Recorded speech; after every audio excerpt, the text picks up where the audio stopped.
A continuación, salud hormonal.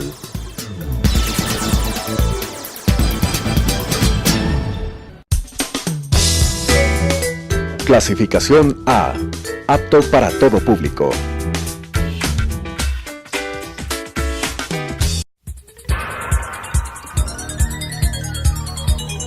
Las opiniones vertidas en este espacio por la producción y dirección del programa son de exclusiva responsabilidad de sus autores y de quienes intervienen en ellos.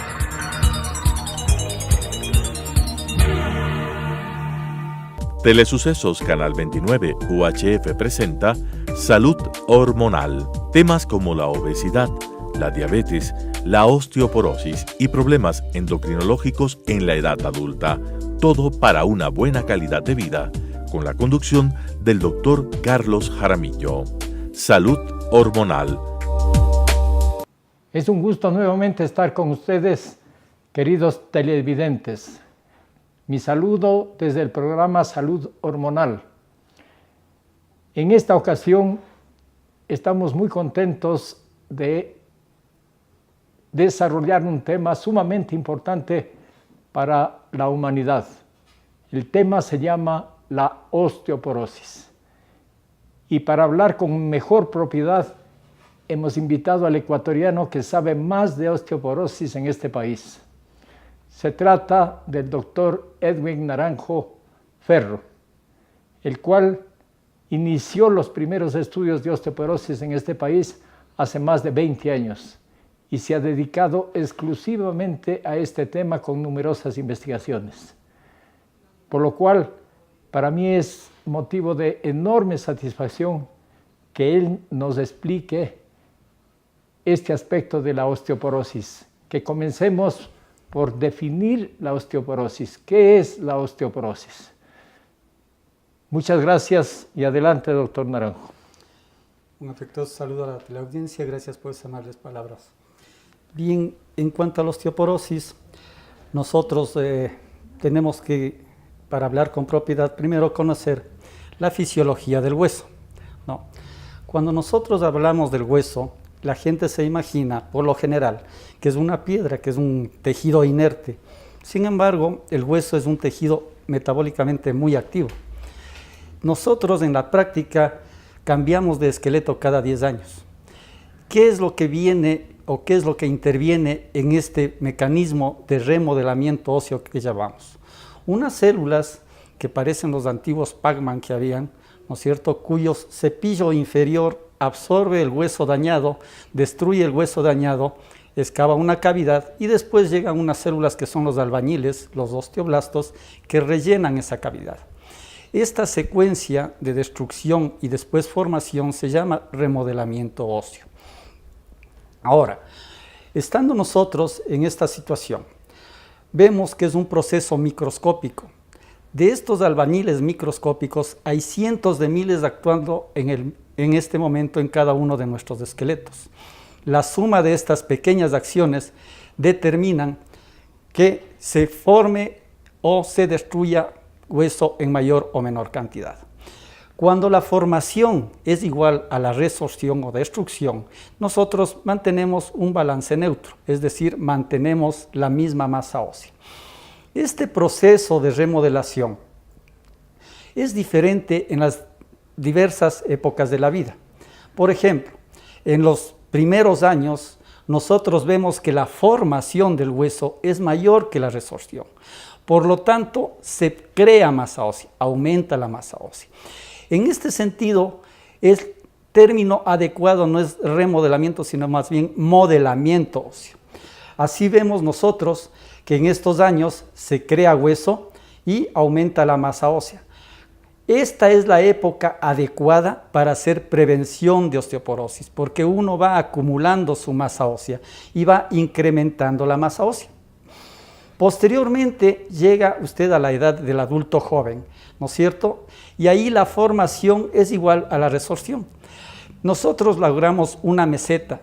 En esa edad, en la tercera, cuarta década de la vida, esta masa ósea es la máxima cantidad de hueso que usted tendrá durante toda la vida y nosotros la conocemos como masa ósea pico.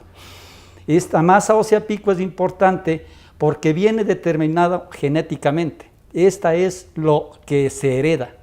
Por eso la osteoporosis no es una enfermedad hereditaria. Lo que se hereda es la cantidad de masa ósea pico. Y cuando su mamacita, su papacito ha tenido una baja masa ósea pico, es probable que usted también tenga una masa ósea pico baja. Por lo tanto, si es usted una mujer posmenopáusica con altas pérdidas en la posmenopausia, puede desarrollar osteoporosis. Bien, en esta fase, como es lógico, la resorción es mayor que la formación. Bien, cuando nosotros hablamos de osteoporosis, la palabra misma indica qué es la osteoporosis. Aquí estamos viendo nosotros un hueso esponjoso normal, ¿no? Osteoporosis es hueso poroso. En este hueso normal, nosotros vemos unas trabéculas, unas paredes entre espacio y espacio anchas, resistentes.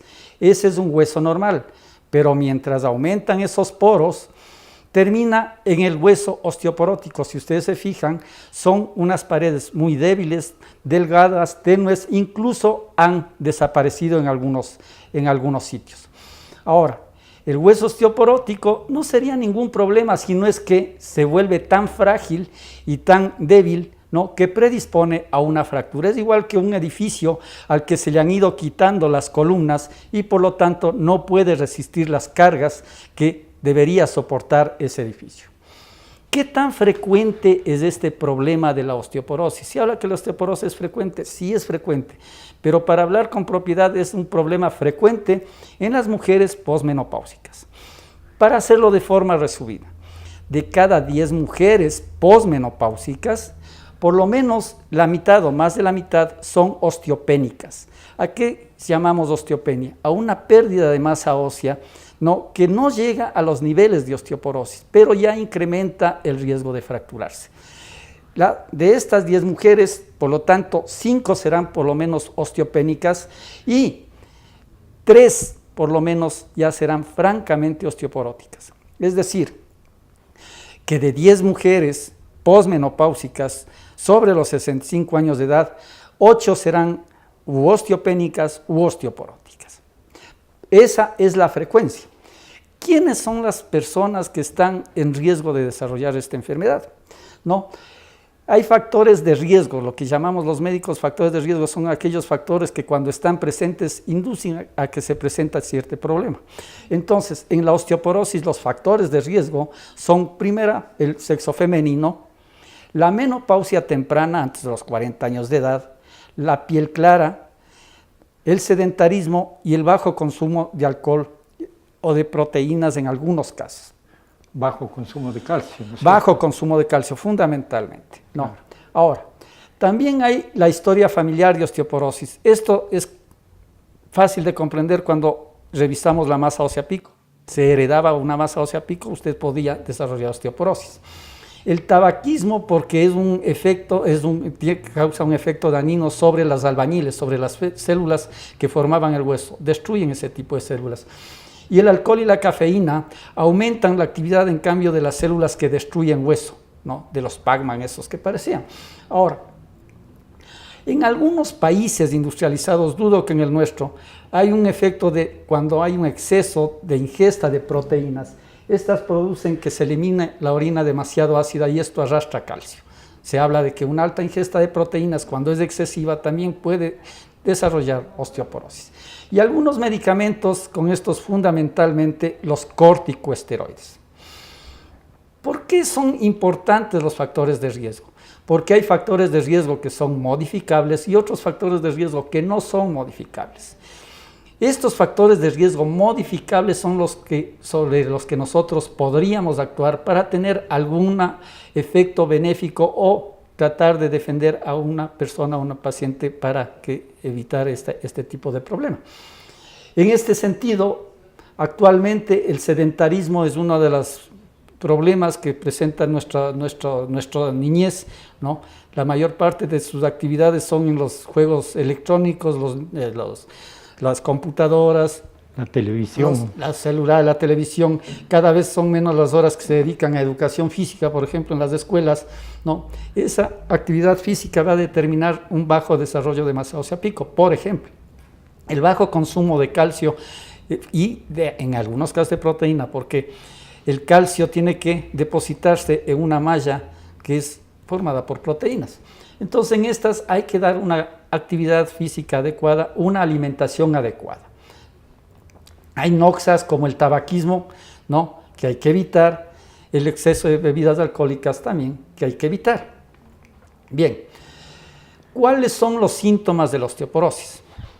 Este es el problema de la osteoporosis. La osteoporosis no da síntomas clínicos sino hasta que se empiezan a producir fracturas. Cuando aparecen los síntomas y los signos que son visibles por el médico, ¿no es cierto?, es porque ya se presentan microfracturas o fracturas en los huesos. Ahora, por eso a esta enfermedad se le llama el ladrón silencioso de hueso. Hay dos tipos de fracturas osteoporóticas: las agudas y las crónicas. Las agudas evidentemente son fáciles de identificar. Cuando una paciente cae, se apoya en la mano y tiene una fractura de Colles, que se llama una fractura de la muñeca. Y también hay las crónicas. Las crónicas son aquellas fracturas que se van presentando de forma paulatina, de bajo nivel de intensidad, que más bien la paciente la describe como una molestia en la espalda que se incrementa en las tardes después de cumplir la actividad física normal, ¿no? Estas son las típicas viuditas de la Plaza de San Francisco, ¿no? Son pacientes que han disminuido de estatura, ha aparecido una joroba y protruye el abdomen, como en la fotografía. Estas son fracturas crónicas, ¿no?, que van alterando la anatomía del tórax del individuo. ¿Dónde se presentan las fracturas osteoporóticas? La fractura más frecuentes, o las fracturas osteoporóticas más frecuentes, se presentan en la columna, el cuello femoral y el antebrazo. Pero esto no quiere decir que no pueden presentarse en otras partes del esqueleto. Pero como en estos sitios son las fracturas más frecuentes, el diagnóstico debe hacerse midiendo la densidad ósea en este tipo o en estos sitios del esqueleto: columna, cadera y muñeca. Por lo tanto, ¿cómo lo diagnosticamos? Con un aparato que se llama densitómetro, ¿no?, midiendo la densidad mineral ósea en estos sitios donde son frecuentes las fracturas. Este método es el método de elección, es el gold estándar actualmente para diagnóstico de osteoporosis. Es un método adecuado primeramente porque no es invasivo, la paciente no siente ninguna molestia, se acuesta, se hace un rastreo de los sitios de fractura, que es columna, fémur y antebrazo. Hay un bajo nivel de radiación. El nivel de radiación es similar al que recibe cualquier persona al ver una televisión en pantalla gigante durante 14 horas seguidas. Por lo tanto, es una radiación ínfima. Tiene un alto nivel de precisión y permite detectar pérdidas hasta de 1% de masa ósea. ¿Qué tan importante es este método? Es tan importante que hasta 1950, cuando no existía este método, la única forma de diagnosticar la osteoporosis antes de que se presenten fracturas eran con las radiografías comunes y corrientes. Y las radiografías detectan pérdidas de hueso cuando ya se ha perdido el 30 o 40% de masa ósea. Es decir, cuando se ha perdido casi la mitad de la masa ósea, es cuando las fracturas ya podían presentarse, ¿no? Por lo tanto, el lograr medir menos de 1% de pérdida ósea es un gran avance. ¿Quiénes se deben hacer este estudio? Se deberían hacer este estudio todas las mujeres mayores de 65 años de edad, con o sin factores de riesgo. Las mujeres posmenopáusicas que aún no han llegado a esta edad deberían hacerse este estudio si presentan algún otro factor de riesgo adicional.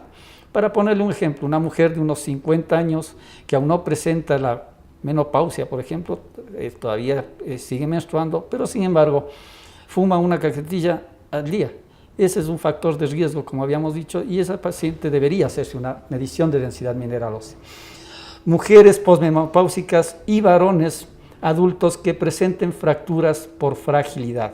Estas fracturas por fragilidad son aquellas fracturas cuyo traumatismo no explica que se haya presentado una fractura, que se apoyó con demasiada fuerza y se fractura la muñeca, o se apoya en un mostrador, en una mesa y se fractura una costilla. Esa es una fractura por fragilidad y merece que se haga una densitometría para ver si no hay osteoporosis.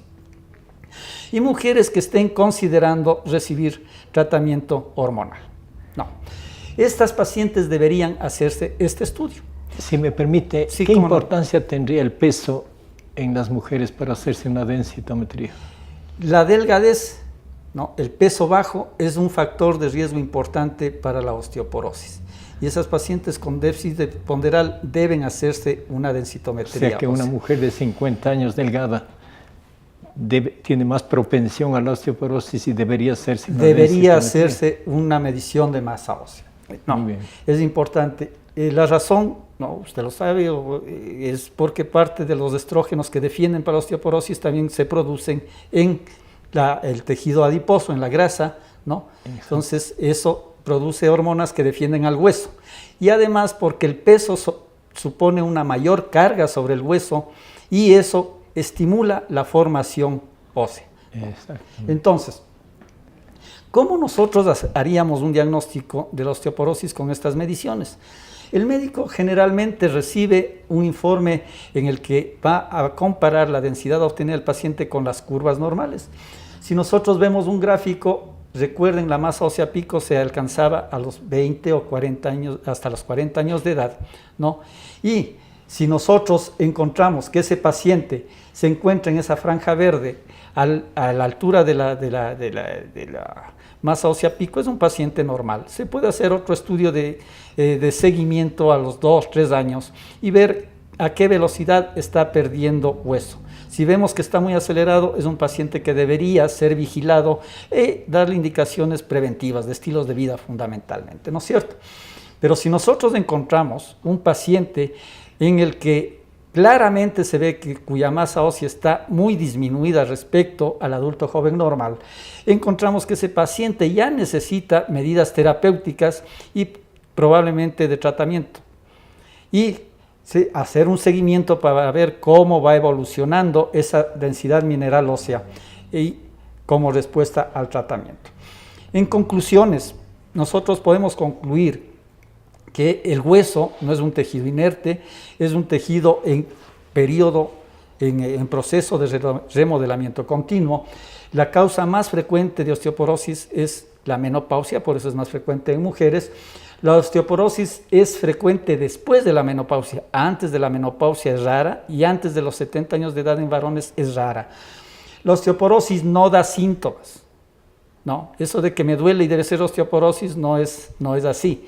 Da síntomas cuando ya se presentan fracturas o microfracturas. Las fracturas osteoporóticas causan una mala calidad de vida y aumentan incluso la mortalidad, fundamentalmente las fracturas femorales, que son las más graves. Y de los que sobreviven a las fracturas femorales, solo un 15% de esas personas llegan a lograr una calidad de vida adecuada como la tenían antes de la fractura. El resto terminan, ¿no?, con ayudas para movilización o terminan postrados. O sea que pierden la autonomía. Pierden y la solamente recuperan un 15%. Correcto. Y todas las demás a los niveles necesitan anteriores. de ayudantes o de mecanismos que de soporte para poder Así movilizarse, es. para ir al baño, para hacerse un café. Correcto. Recuerden que estas fracturas se presentan fundamentalmente en personas sobre los 75 años de edad, ¿no es cierto? Ahora, es importante, como es lógico, diagnosticar precozmente esta enfermedad y el único medio de diagnóstico precoz es la densitometría ósea. Exámenes posteriores se pueden hacer para el seguimiento y evaluación del tratamiento. Como ustedes ven, la medicina ha logrado alargar el promedio de vida. Y una larga vida es deseable, pero si nosotros estamos tratando de hacer eso, tratamos de hacer que no solo se alargue la vida, sino que sea con buena calidad de vida. Muchísimas gracias, doctor Naranjo. Me parece que esta charla ha sido muy clara y espero que los televidentes hayan captado las ideas tan importantes que se han vertido aquí. La osteoporosis es una enfermedad muy común en las mujeres menopáusicas, pero también existe en los hombres.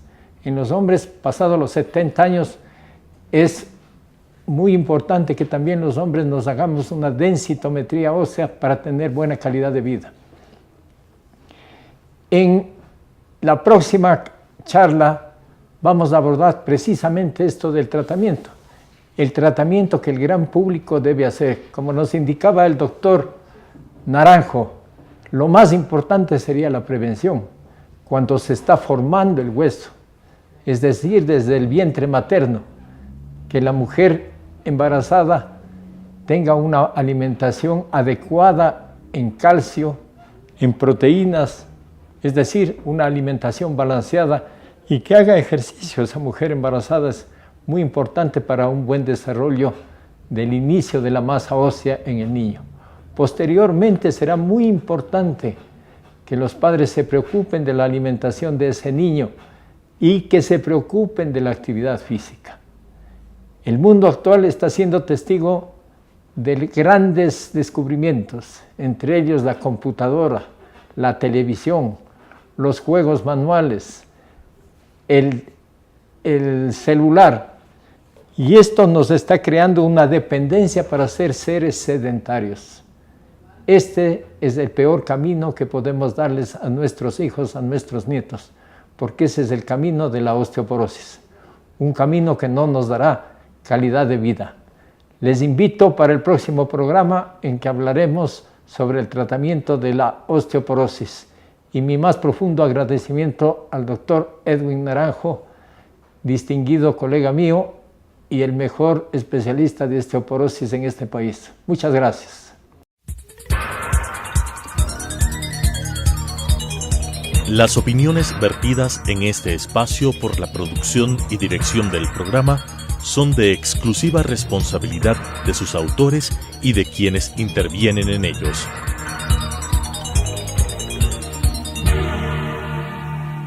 Telesucesos Canal 29 UHF presentó Salud Hormonal. Temas como la obesidad, la diabetes, la osteoporosis y problemas endocrinológicos en la edad adulta.